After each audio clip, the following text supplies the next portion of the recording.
So in this little thing we got here, we're going to talk about how the graphs and stuff apply to um, be able to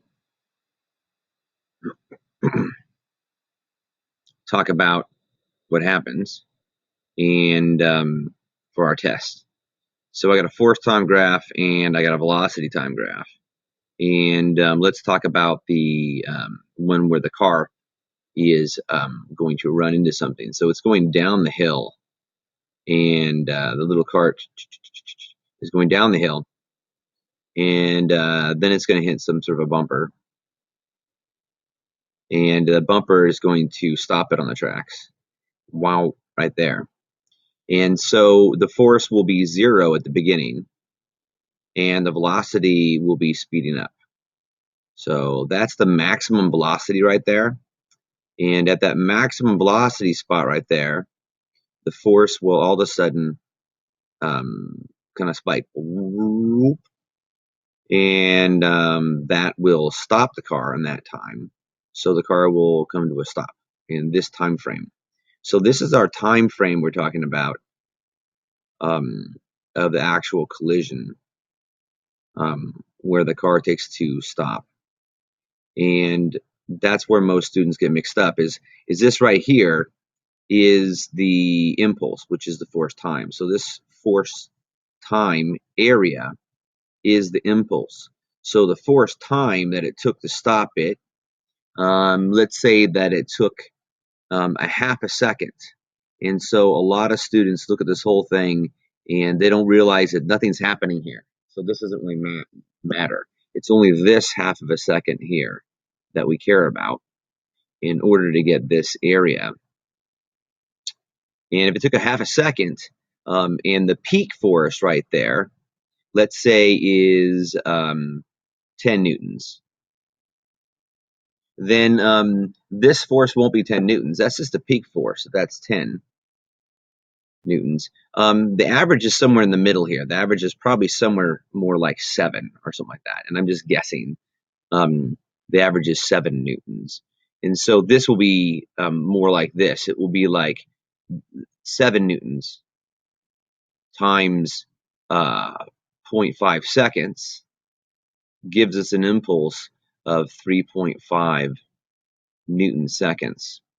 Now, if this cart has a mass, let's say, of 1 kilogram, to make it easy, then we have our equation which says that the force time is going to cause a mass to change its velocity.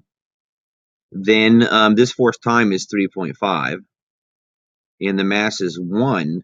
So my change in velocity should be 3.5 divided by 1.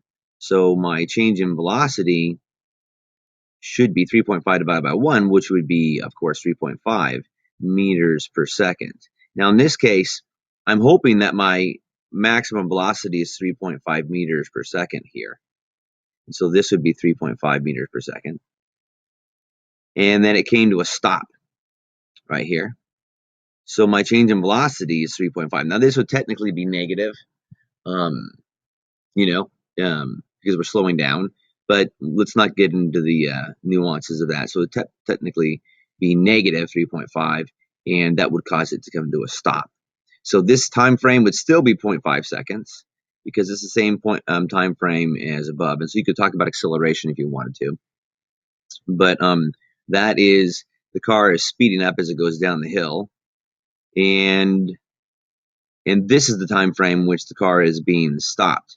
Now, if it's a more violent reaction, the force would look more like, if I have the same idea here, and I have a force time graph, and I have a velocity time graph here, and I'm going along, la-di-da-di-da-di-da, right? If I have a more violent time, it will stop, instead of stopping in this amount of time to here, it will stop perhaps in half amount of time or less, and so it'll be much steeper.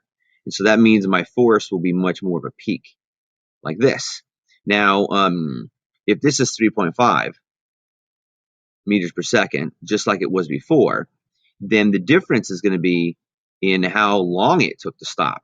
So if this one took at 0.5 seconds, this may only take 0.25 seconds or half as long. So if I go back to the original idea and say, hey, what was the average force there? Then I have a force, which I don't know, and my time this time is 0.25 seconds. And my mass, of course, is 1. And my change in velocity is 3.5. Then I have my force is going to be equal to 3.5 divided by 0.25, which is like saying 3.5 times 4. Dividing by 0.25 is like dividing by 1/4, which is the same thing as times it by 4. And so that gives me 14 newtons. And you can see that 14 newtons is twice the force I had before, which was 7 newtons. And it makes sense because if I'm going to stop in half the time, I take twice the force. So this one would be a greater force in a smaller time. And this one up here would be a smaller force and a greater time. And that's why we said that this one would be the more safe bumper. And this one right here could be that bumper that was a circle that caused us to stop. Bam. And that one was not as safe. So there we have it.